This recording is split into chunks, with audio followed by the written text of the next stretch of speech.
While we may not see ourselves as seagulls crying out, mine, mine, mine, God knows our heart. He knows whether we acknowledge Him as the owner of everything or not. It's not always easy to tell how God's word applies to us, but it always does. Haggai and Malachi spoke more than 2,000 years ago, but their messages are still relevant today. Haggai reminded God's people that God is the owner of everything, and they should use their resources obediently to glorify Him. Malachi reminded God's people that God keeps His promises. He calls us to trust Him obediently and give generously. What's the common denominator in these messages? Obedience to God. That's what stewardship is about. We're still called to be good stewards and to be obedient, just like the Israelites were in Haggai and Malachi's time. That means we must manage whatever God has entrusted to us. We could rob God by claiming anything as mine instead of His. Some people claim they don't have enough, so they can't tithe or be generous.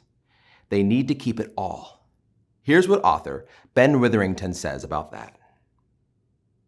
What is amazing about the teachings on tithing in the Old Testament is not that God demands a tithe, but that God does not demand it all back, since it all belongs to God.